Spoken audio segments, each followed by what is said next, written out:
Doctor Jaishankar का बता दूं कि वो अकेला 1.4 बिलियन लोगों की फॉरेन पॉलिसी दुनिया को बता। क्यों Pakistani foreign minister, prime minister और बाकी मिनिस्टर जो हैं ये पाकिस्तान की पॉलिसी नहीं बता सकते?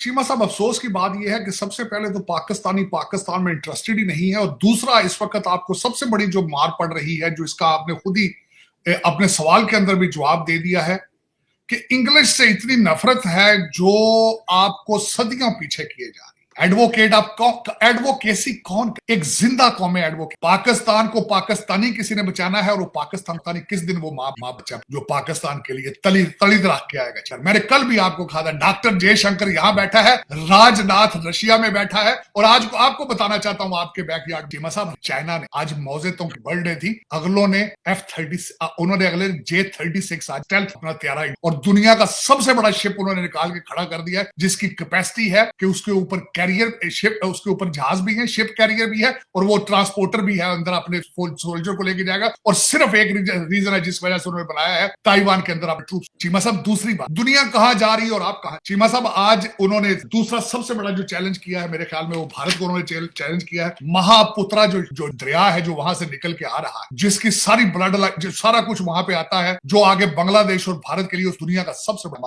आप चीमा साहब, आप इस तरह नहीं चल दे, इस तरह नहीं चल दे। ये हमारा मुंडे चीमा साहब, आज ISPR वालों ने ये लफ्ज सिर्फ यही नहीं इस्तेमाल किए, उन्होंने कहा कि ये सियासी दहशतगर्दी है। उन्होंने कहा 77 साल में जो दुश्मन नहीं कर सका, एक चंद आवारा बच्चे करो नशे, चंद आवारा लौंडे लपाड़े जो घरों से भागे हैं, आज उन्होंने वो काम कर दिया है जो 77 ईयर्स का थ्रू द। हाँ, इसका हिसाब ISPR वालों, इसकी बुनियादें आप ही ने रखी थी, और तुसी हाथ नहीं पा रहे हो इन ये आप पंजाबी जी कहते हैं लुकड़ मीट। आज हम आपसे नहीं, आप हमसे नाराज हैं। ए ऊंज दे लीजिए, ए आवारा बच्चे जे, ए चंडा दे यार जे, ए व्हील चेयरां ते बह के चीका मारदे सन, तुसां छड़ इनको।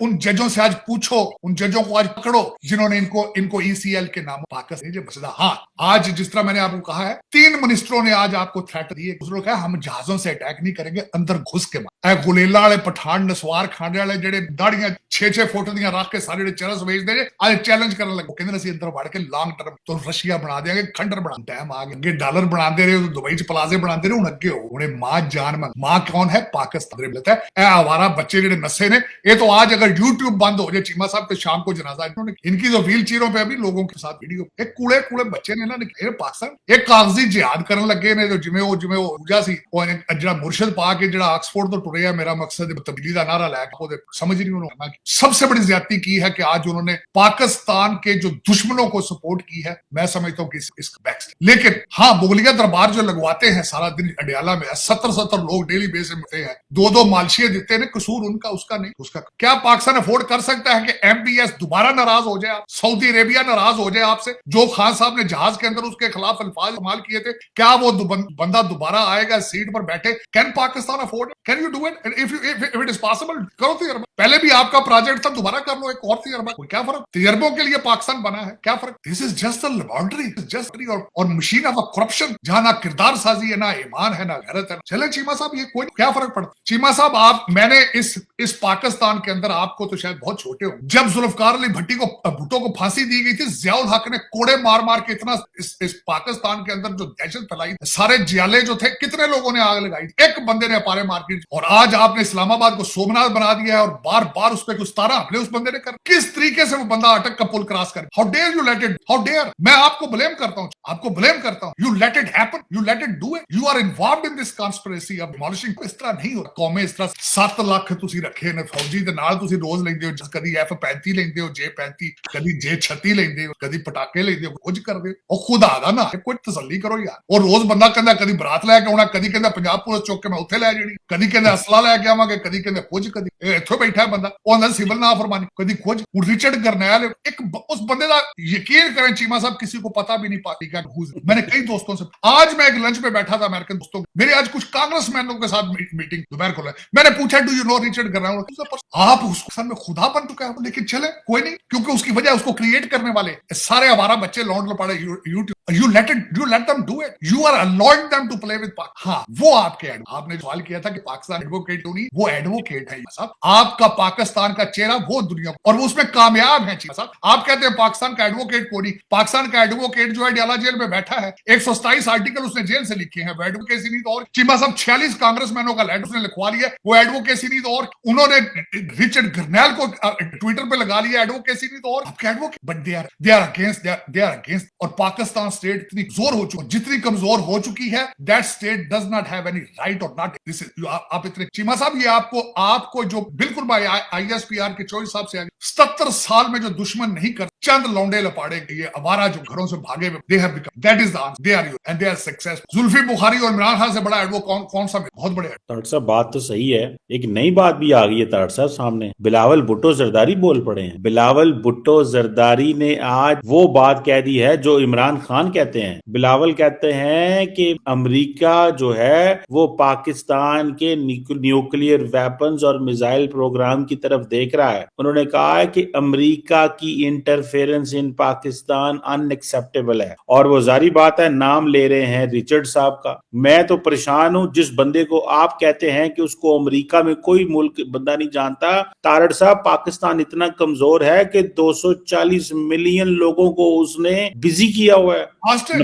हमारा कोई टीवी, हमारा कोई सोशल मीडिया, हमारा कोई लीडर, हर बंदा उसको दुनिया में अगले साल तारड़ साहब जब आना है ना कि पाकिस्तान में किस बंदे को सबसे ज्यादा गूगल किया और रिचर्ड गरनैल उड़ा है। असि गरनैल दा लभदे फिर रहे, गरनैल कौन है क्या है। तारड़ साहब, ये जो भुट्टो साहब ने बात की है बिलावल ने, जरा इस पे कमेंट करें कि वो कह रहे हैं कि ये बेसिकली पाकिस्तान के न्यूक्लियर प्रोग्राम को हम कभी भी खत्म नहीं होने देंगे, ये साजिश की जा रही है। और दूसरा वो ये भी कह रहे हैं कि इंटरफेरेंस की जा रही है पाकिस्तानी पॉलिटिक्स में। इस पे आप बताएं, ये जो और वो कह रहे हैं कि to strip us off our atomic power, इस पे जरा कमेंट करें तारड़ साहब। भुट्टो साहब का तो खैर मुझे अंदाजा नहीं, पता नहीं किस एंगल से बोल रहे हैं, लेकिन दो चीजें मैं बता रहा हूं। अगर ग्रेटर इजराइल के नक्शे में आपका मिसाइल सिस्टम, आपका एटॉमिक इशू बनता हुआ, देन आप, दूसरी बात यह है ईरान के अगर ऊपर अटैक हुआ तो देन आपका मिसाइल। तीसरी बात उसमें बताना चाहूंगा कि रिचर्ड गर्नैल का मुझे नहीं पता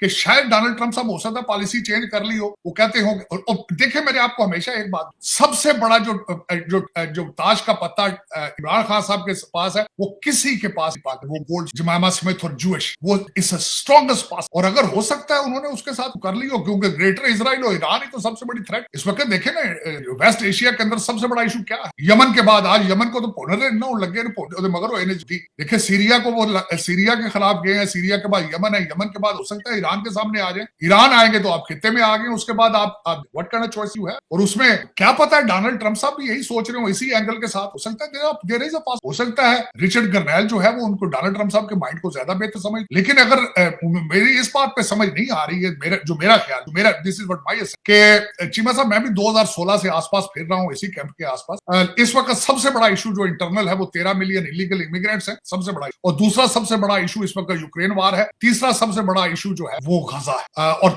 उस सबसे बड़ा इशू अमेरिका की तरफ अपना। इन सारी चीजों को भूल के अगर डायरेक्ट अडयाला जेल सामने नजर आ रही है। और हाँ, मैंने आपको पहले भी कहा, चीमा साहब, इस वक्त अगर देखा जाए तो खान साहब को अमेरिका को देने के लिए क्या क्या सी पैक है, उन्होंने दिया, पहले बंद कर दिया, सीलिंग मोर लगा। तीसरी बात, आपके पास ये मिसाइल सिस्टम है या आपका पावर। तीसरा, इजराइल को एक्सेप्ट करना है। ये तीन चीजें हो सकता है खान साहब ने कमिट कर दी हो, और वो ये तो सूट करता है उनको। ठीक है, अगर this is what is willing to do it, तो एस्टेब्लिशमेंट को भी चाहिए। The way the establishment is running your country, they almost have surrendered, they don't exist anymore. आज उन्होंने जवाब दिया है 60 लोगों को सजाएं देके, लेकिन क्या वो सुन रहे? Are they taking it serious? Mic मेरे का, दे डोंट केयर। हाँ, ये आप ही ने बिल्डिंग खड़ी की थी, आप ही जवाब दे हैं इस चीज का। मेरे ख्याल पाकिस्तान जो भुगत रहा है ये सारी सजा, आप रहा है, this is your product, you are. ये तो बात है तारड़ साहब, प्रोडक्ट तो जारी बात है उस वक्त की मिलिट्री एस्टेब्लिशमेंट ने स्टार्टेड इट फ्रॉम बैक 2011 से जनरल शुजा पाशा ने इनके ऊपर काम किया, और फिर उससे पहले और बड़ा इनको देखा गया।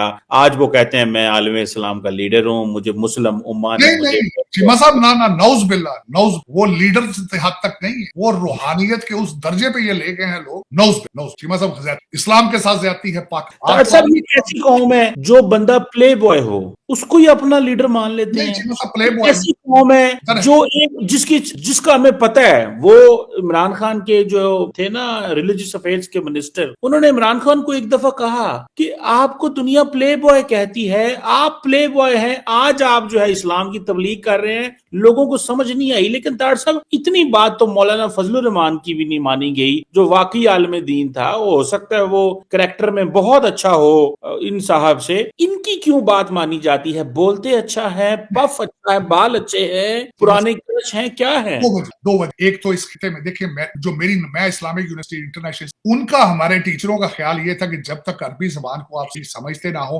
कुरान का तर्जमा जब तक आप सीखे ना समझे, आप इस्लाम पाकिस्तान में कितने लोगों के पास ये क्वेश्चन। दूसरा सवाल चीमा साहब करना चाहूँ, इस बंदे ने सिर्फ एक काम किया है जो किसी ने, इन्होंने नीचे लड़कियां खड़ी कर डांस कर दी और ऊपर इन्होंने फौज सी मुहब्बल वितनी भी छीन ली, पीपल्स पार्टी के जालापन भी इन्होंने छीन लिया, और इन्होंने मौलाना फजलुर रहमान का इस्लाम और टीएल इन्होंने 3 in 1 पार्टी इकट्ठी की है। म्यूजिक भी है, आज तेरा इमरान खान जलसे च नचन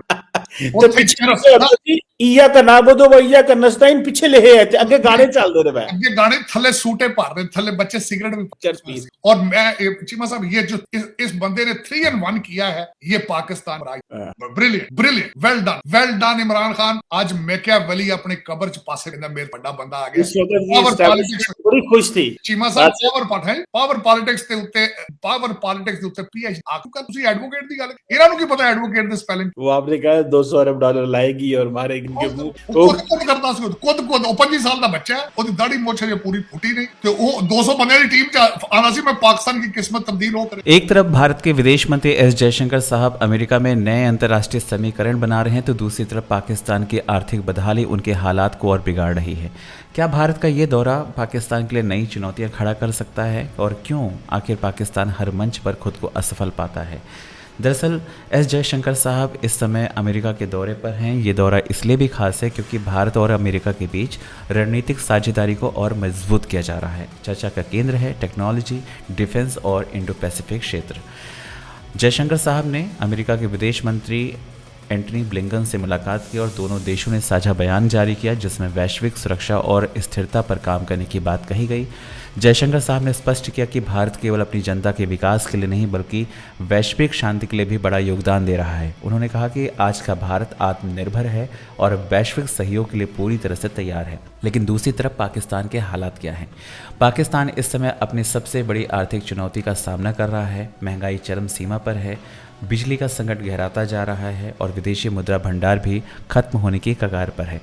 IMF से मिलने वाली मदद भी अधर में लटकी हुई है और ऐसे हालातों में पाकिस्तान की सरकार हर मंच पर केवल मदद की गुहार लगाती नजर आती है। हाल में ही पाकिस्तान के प्रधानमंत्री ने कहा कि देश में गंभीर संकट है और अंतर्राष्ट्रीय समुदाय को मदद करनी चाहिए, लेकिन दुनिया का रवैया बदला हुआ है। जयशंकर ने अपने बयान में इशारों में ये साफ कर दिया कि आज हर देश अपनी जिम्मेदारियों को खुद निभाए। ये पाकिस्तान के लिए एक बड़ा संदेश है। भारत जो हाल में ही G20 की मेज़बानी कर चुका है, वैश्विक स्तर पर एक मजबूत खिलाड़ी बनकर भर रहा है। अमेरिका, फ्रांस, रूस और जापान जैसे देशों के साथ भारत की दोस्ती नई ऊंचाइयां छू रही हैं। वहीं पाकिस्तान का नाम केवल आतंकवाद और अस्थिरता के लिए सुर्खियों में आता है। भारत और अमेरिका के बीच बढ़ते रिश्तों से पाकिस्तान और चीन की चिंता बढ़ना स्वाभाविक है। अमेरिका ने साफ किया है कि भारत एक महत्वपूर्ण सहयोगी है और दोनों देश मिलकर एक स्थिर और सुरक्षित विश्व की दिशा में काम करेंगे। पाकिस्तान की जनता सड़कों पर है, हर दिन रोज़ नए प्रदर्शन होते हैं। लोग सरकार से सवाल कर रहे हैं कि आखिर उनके देश को इस बदहाली से कब निजात मिलेगी। वहीं दूसरी तरफ भारत अपने विकास के सफ़र में नई ऊंचाइयों को छू रहा है। तो क्या जयशंकर साहब का ये दौरा पाकिस्तान की मुश्किलें और बढ़ाएगा और भारत की बढ़ती ताकत से पाकिस्तान और कमज़ोर हो जाएगा? अपनी राय हमें कमेंट्स में ज़रूर बताएं। जय हिंद, जय भारत।